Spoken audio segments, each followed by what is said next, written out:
आपके बीच में लाया हूँ एक इम्पोर्टेंट मॉडल पेपर का डिस्कशन करने जा रहा हूँ। किस चैप्टर से कितने क्वेश्चन आएंगे आपके पेपर में, जो आपके पेपर होने वाला है साइंस का। एक बार इसको जरूर देख के जाइएगा, यहाँ से मैक्सिमम क्वेश्चन आपके पेपर में मिलेगा। पेपर हम डिस्कस करने जा रहे हैं किस किस टॉपिक से कितना क्वेश्चन आएगा, 100% है।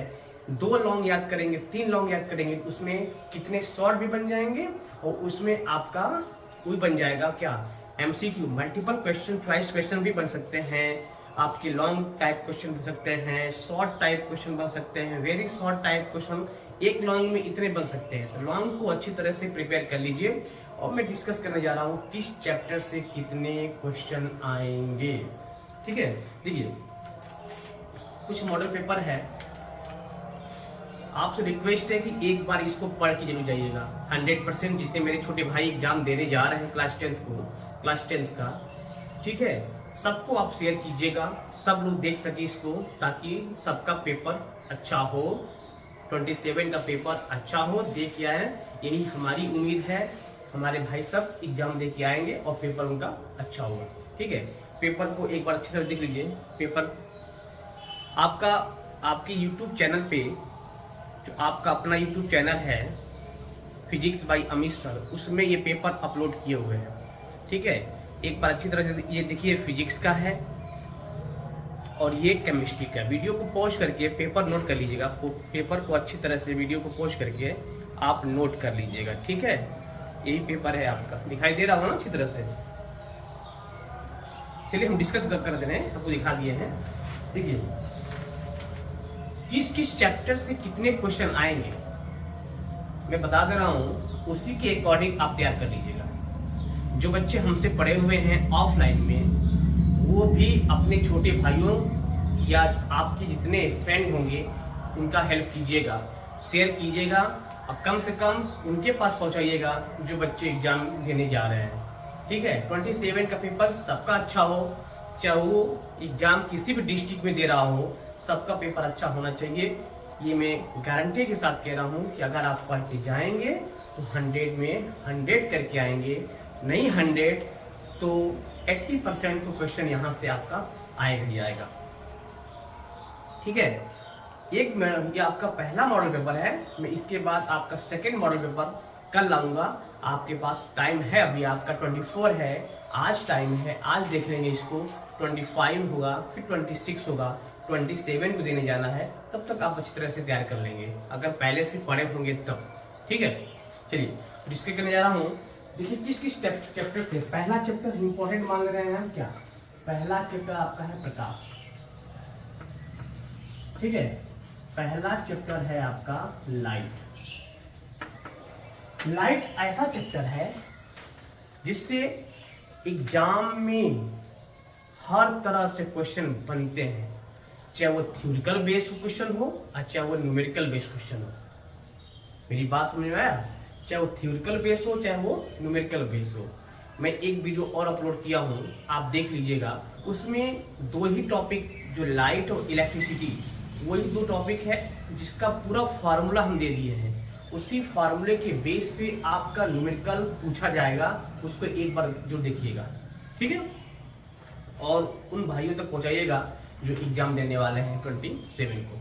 ठीक है, जहां तक मेरा हेल्प है आप लोग लिए कर रहे हैं, आप लोग भी दूसरों का हेल्प करिएगा। ठीक है, बूंद बूंद से घड़ा भरता है। एक एक क्वेश्चन आप पढ़ेंगे तो 27 को आने वाला पेपर आपके कदम में होगा। ठीक है, चलिए देखा जाए अब लाइट से क्या क्या क्वेश्चन बनेंगे। लाइट से तो एक तो क्वेश्चन बनेगा क्या, प्रकाश का परावर्तन क्या होता है और प्रकाश का अपवर्तन क्या होता है। 100% इनमें से कोई एक आएगा जरूर। प्रकाश का परावर्तन या पूछ दीजिए आपसे what is the reflection of light, या तो आपसे पूछ देगा अपवर्तन के बारे में। ठीक, जब इस टॉपिक को टच करिएगा ना, प्रकाश का परावर्तन और अपवर्तन को जब टच करिएगा तो उसके साथ में उससे जुड़ी हुई जितनी बातें आएंगी, चाहे दर्पण हो, दर्पण के प्रकार हो, गोली दर्पण हो, उत्तल दर्पण हो, अवतल दर्पण हो, समतल दर्पण हो, अपवर्तन के नियम क्या है, परावर्तन के नियम क्या है, अपवर्तन क्या है, परावर्तन क्या है, गोली दर्पण का फार्मूला क्या होता है, ठीक है ना। दर्पण के लिए फार्मूला क्या होता है, 1/f equal to 1/v plus 1/u। इस फार्मूले को सही से आप पढ़ लीजिएगा। फोकस दूरी और रेडियस ऑफ कर्वेचर में क्या आपका रिलेशन होता है, f इक्वल टू r/2, ये भी पढ़ लीजिएगा, है कि नहीं। तो जो जो बता रहे हैं उसको पढ़ के ही जाइएगा, 100% एग्जाम आपका सही होगा। देखिए दूसरा क्वेश्चन इससे पूछा जाएगा आपसे, उत्तल लेंस ऑब्लिक अवतल लेंस, ठीक है, उत्तल लेंस और अवतल लेंस, इससे पूछा जाएगा कि बारे में समझाइए और एक आवर्धक लेंस के रूप में कैसे प्रयुक्त किया जाता है। आपको इसमें इसका डायग्राम भी पूछ लिया जाएगा, उत्तल लेंस का डायग्राम, अवतल लेंस का डायग्राम, ठीक है, या किसी ऑब्जेक्ट को दे दिया जाएगा, उसके बेस पे एग्जाम में क्वेश्चन पूछ लिया जाएगा। इसको आप जरूर पढ़ जाइएगा। देखिए टाइम बहुत कम है, 2 दिन का टाइम है, तब भी आपके पास टाइम मैक्सिमम है। अगर पहले से पढ़े होंगे तो रिवाइज कर लीजिएगा, ठीक है। अगला मोस्ट इंपॉर्टेंट क्वेश्चन इस टॉपिक, दूरदृष्टि क्या है, दूरदृष्टि दोष ऑब्लिक निकट दृष्टि दोष,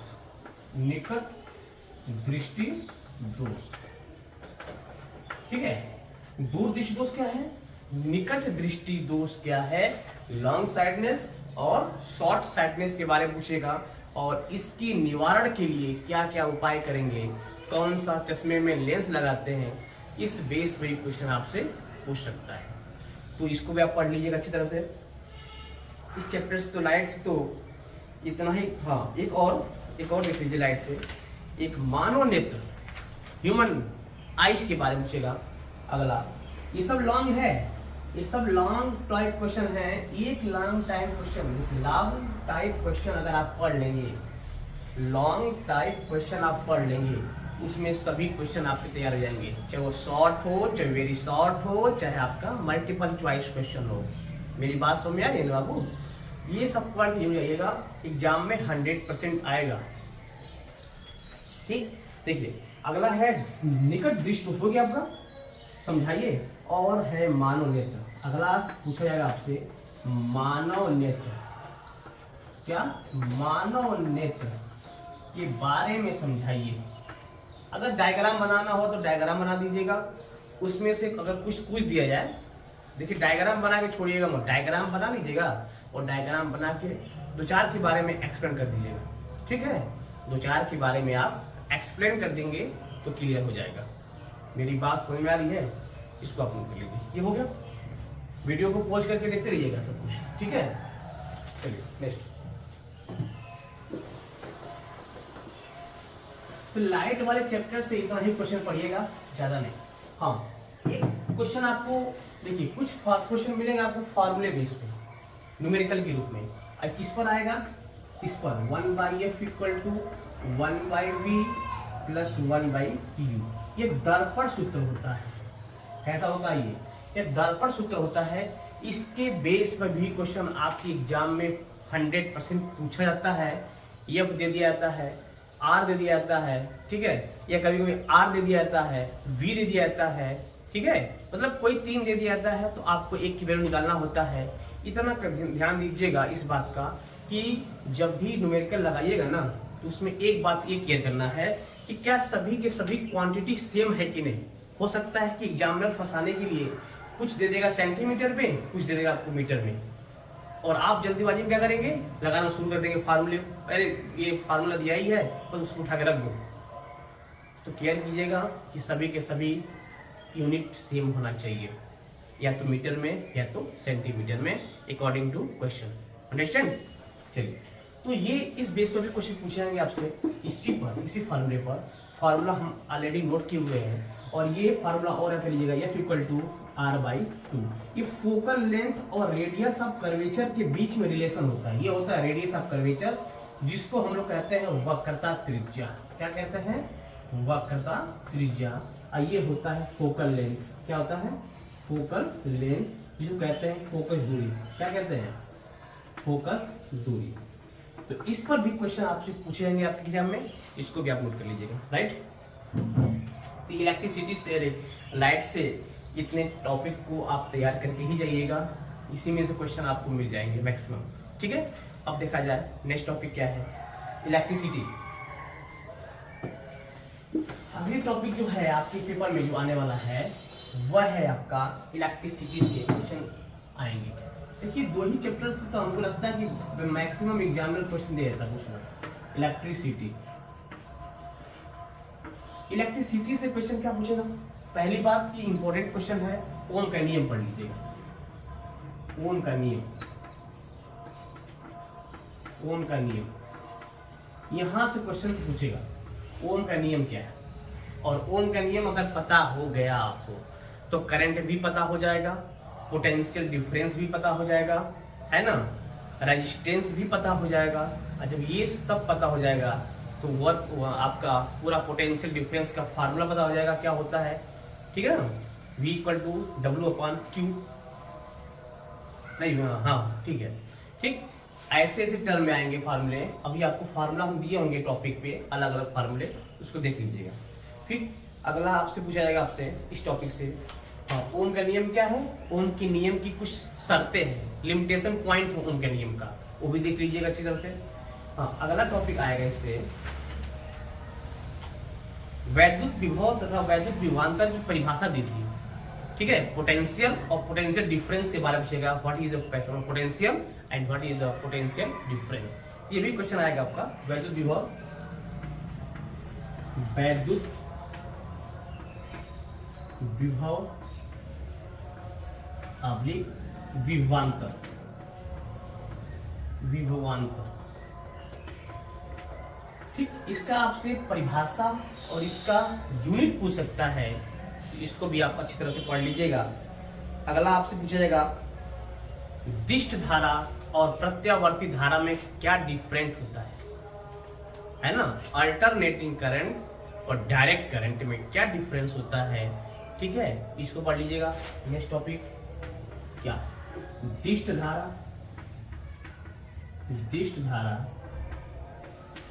और प्रत्यावर्ती धारा। एक ही कोई पूछेगा इसमें से, प्रत्यावर्ती, मैं आवृत्ति दे रहा हूं ताकि ऑप्शन में रहे हो प्रत्यावर्ती धारा, कोई एक ही पूछेगा इसमें से, चाहे दिष्ट पूछ देगा चाहे प्रत्यावर्ती पूछेगा। अगला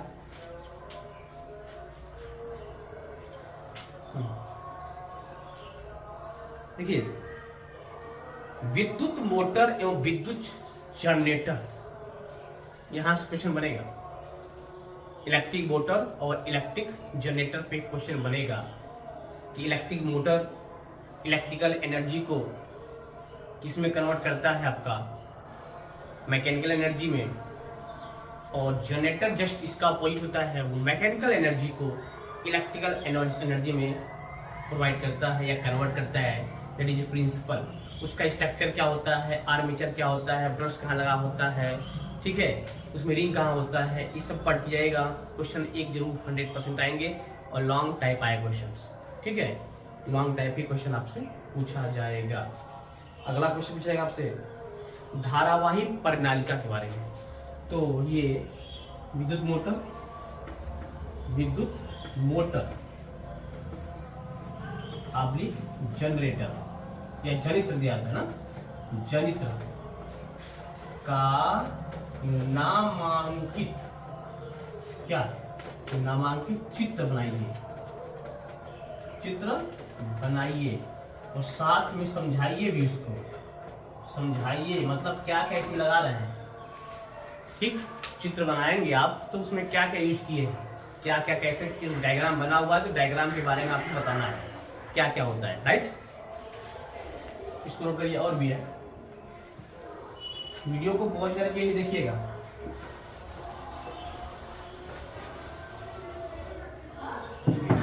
ये हो गया आपका। और आपसे पूछा जाएगा क्वेश्चन आपसे इसमें, ये है धारावाही परिनालिका, ठीक है। अगला है धारावाही परिनालिका, धारावाही परिनालिका, परिनालिका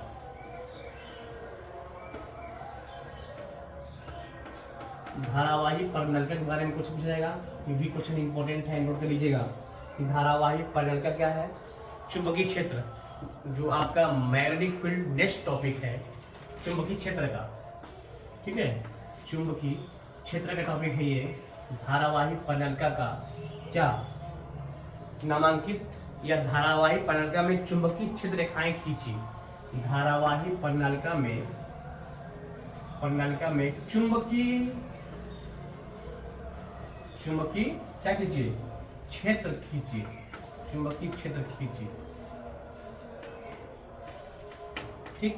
ये पेपर आपको डिस्कस कर रहे हैं और इससे क्वेश्चन बनेगा तो एक और बन जाए क्वेश्चन प्रतिरोध के बारे में, क्योंकि लाइट का एक टॉपिक छूट गया था उसमें, प्रतिरोध लाइट का, ये कि प्रतिरोध क्या है, प्रतिरोध क्या है समांतर क्रम में या श्रेणी क्रम में, ठीक है। दोनों को जोड़ने के लिए पूछा जाएगा, जोड़ने के लिए समांतर क्रम में कैसे जोड़ाता है और श्रेणी क्रम में कैसे जोड़ाता है, किसमें कौन कांस्टेंट होता है, इस बेस पे भी क्वेश्चन आपसे पूछे जाएंगे। इस टॉपिक को आप अच्छी तरह से भैया पढ़ लीजिएगा, ठीक है। अगर चाहते हैं कि आपका अच्छा मार्क्स आए, तब टाइम है आपके पास, थोड़ा सा पढ़ लेंगे आपका टाइम निकाल कर, फिर तो खेलना ही खेलना है, आपको मस्ती करना ही करना है, तो 100% इसको पढ़ लीजिएगा। मेरी बात समझ आ रही है ना? ये हुआ आपका फिजिक्स का डिस्कशन पहले मॉडल पेपर का, ठीक है। इसमें हम MCQ नहीं बोले हैं, MCQ आपको नहीं बोले क्योंकि अगर ये लॉन्ग टाइप क्वेश्चन पढ़ लेंगे तो मल्टीपल चॉइस क्वेश्चन यहीं से मिलेंगे आपको। पूछ देगा निकट दिश दोष में कौन सा लेंस लगाते हैं, दूर दिश दोष में कौन सा लेंस लगाते हैं, पूछ देगा दूर करने के लिए चश्मे में कौन सा लेंस यूज करते हैं, है ना। ऐसे क्वेश्चन आपसे, चुंबकीय प्रेरण क्या होती है, फैराडे का नियम क्या होता है, मेरी बात समझ आई, वक्रता त्रिज्या का मापने का मात्रक क्या होता है, ठीक, विद्युत धारा का मात्रक क्या होता है। मतलब लॉन्ग टाइप क्वेश्चन अगर आप पढ़े हैं तो उसी से सभी क्वेश्चन आपसे बन जाएंगे, राइट। चलिए, तो हम, ये तो हो गया आपका फिजिक्स का डिस्कशन। अब हम बात करने जा रहे हैं आपसे केमिस्ट्री की।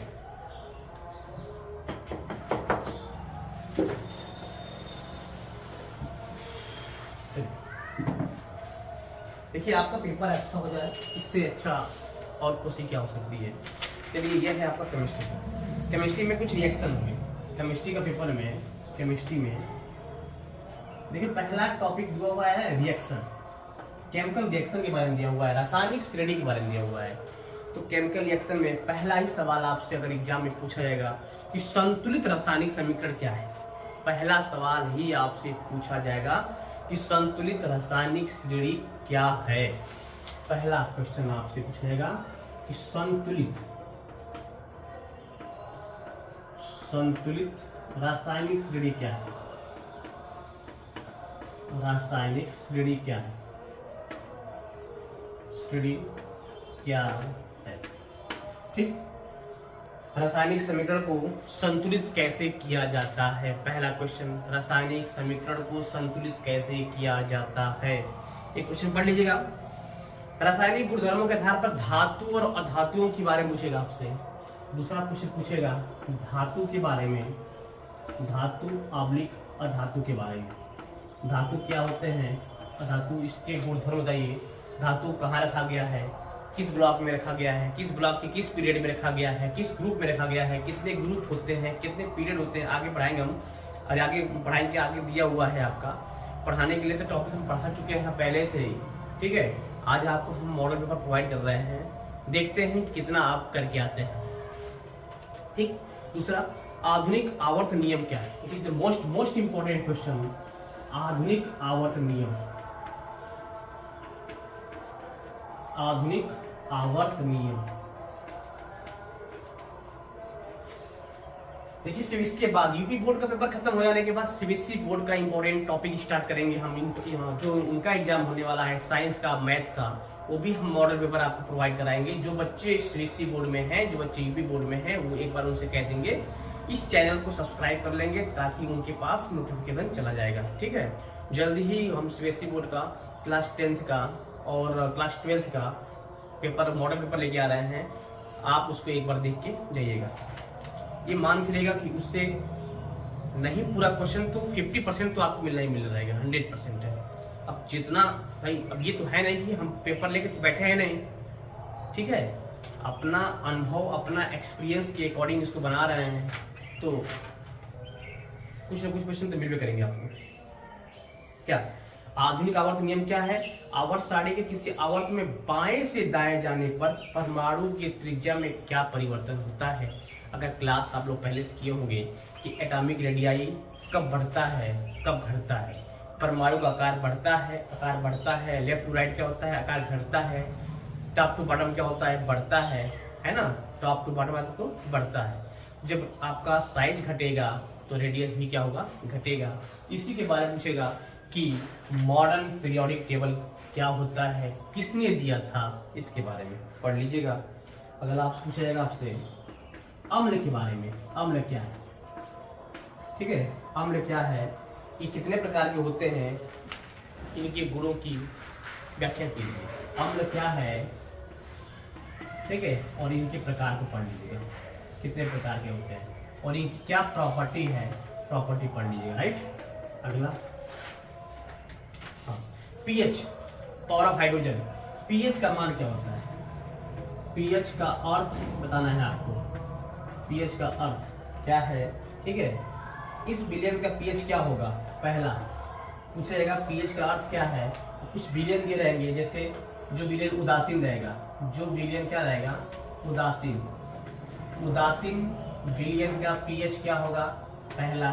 दूसरा पूछा जाएगा आपसे क्षारीय का क्या होगा, क्षारीय का क्या होगा, और तीसरा पूछा जाएगा आपसे अम्लीय प्रकृति का अगर होगा तब क्या होगा, अम्लीय प्रकृति का होगा तब क्या होगा। तो ये हुआ क्या, पीएच का, अम्ल क्या, आधुनिक, ये देख लीजिए, ठीक। विकर्ण संबंध के बारे में पूछेगा, what is the diagonal relationship, इसको आप नोट कर लीजिए। अगला डायगोनल रिलेशनशिप, देखिए 1 2 दिन आपका पेपर है, तब तक मैं इसके बारे में बात कर रहा हूँ। अब एक नया बैच स्टार्ट करने वाले हैं 1 मार्च से, 1 मार्च से आपका सीबीएसई का, यूपी का, जो बच्चे 9th से 10th में जा रहे हैं उनके लिए 9th 10th 11th 12th physics का मैं बैच स्टार्ट कर रहा हूँ। आप लोग बिल्कुल अच्छी तरह से, जो बच्चे तैयारी कर रहे हैं, फ्री पढ़िए, आप फ्री पढ़िए, फ्री ऑफ कॉस्ट, एक एक टॉपिक आपको हम पढ़ाएंगे वहाँ से अकॉर्डिंग टू एनसीईआरटी बेस, ठीक है। एनसीईआरटी में जितने क्वेश्चन दिए हुए हैं, जैसे दिए हुए हैं, तो अब हम डिस्कस करेंगे, ठीक है। चलिए अगला पूछेगा आपसे सजातीय श्रेणी क्या है, सजातीय श्रेणी क्या है, ये क्वेश्चन नोट कर लीजिएगा आप लोग, एग्जाम में आने वाला है, सजातीय श्रेणी क्या है, ठीक है। और किसी सजातीय श्रेणी के प्रमुख लक्षण क्या है, एल्कीन की सजातीय श्रेणी भी वर्णन कीजिए, आपको बताना है। एल्कीन के बारे में पढ़ लीजिएगा, एल्कीन क्या होते हैं, एल्केन क्या होते हैं, एल्काइन क्या होता है, उनका फार्मूला क्या होता है, ठीक है। और इसी के बेस पे आईपीएससी नेम लिखने के लिए आएगा, वो भी पढ़ लीजिएगा, ठीक। देखिए अब पढ़ने का टाइम क्या है, आप जितना पढ़ना था पढ़ लिए, अभी 2 दिन बचा हुआ है, 2 दिन में आपको क्यों रिवाइज करना है, एक बार शेषी निगाह से देख लीजिए कि हाँ ये है क्वेश्चन है, एग्जाम में आएगा, बस बता भी दे रहे हैं कि ये पढ़ना है, पढ़ लीजिए। अब देखिए कुछ क्वेश्चन आएंगे टिप्पणी लिखने के लिए, टिप्पणी लिखने के लिए आता है क्वेश्चन, तो टिप्पणी लिखने के लिए क्वेश्चन आता है, उसमें क्या क्या आपको मिलेगा, उसमें आपको मिल जाएगा एष्टीकरण क्या है, ठीक है, एष्टीकरण क्या है, पहला। दूसरा आपको मिल जाएगा इसमें समजातीय श्रेणी क्या है, समजातीय श्रेणी के बारे में पूछेगा, संक्षारण के बारे में पूछ सकता है, संक्षारण क्या है, संक्षारण के बारे में एग्जाम में पूछ सकता है भाई, संक्षारण। हाइड्रोजनीकरण पूछ देगा आपसे, हाइड्रोजनीकरण क्या होता है, हाइड्रोजनीकरण क्या होता है, इसके बारे में पूछ सकता है, ठीक है। साबुनीकरण क्या है, साबुनीकरण क्या है, इसके बारे में आपको क्वेश्चन पूछ सकता है, साबुनीकरण के बारे में, ठीक है। सूचक क्या है, सूचक के बारे में भी क्वेश्चन आपसे एग्जाम में पूछ सकता है, सूचक क्या है। ये सब क्वेश्चन आपके पेपर में 100% पूछे जाएंगे, इसको आप पढ़ के जाइएगा। और ये क्वेश्चंस ये था क्वेश्चन, ठीक है। ये क्वेश्चन आपके एग्जाम में पूछे जाएंगे और आरपीएससी नेम पर क्वेश्चन आएंगे, वो भी पढ़ लीजिएगा कि आरपीएससी नेम पे जो क्वेश्चन आते हैं इस बेस पे भी पढ़ के जाइएगा, ठीक है। तो ये वीडियो बिल्कुल अच्छी तरह से देखिएगा और शेयर भी कीजिएगा। जो बच्चे पढ़ने लायक होंगे, जो बच्चे एग्जाम देने जाएंगे, सबका पेपर अच्छा हो। हमारी तरफ से सभी को शुभकामनाएं, बेस्ट ऑफ लक। आपका स्वागत है आपकी अपनी इस कोचिंग में। Thank you.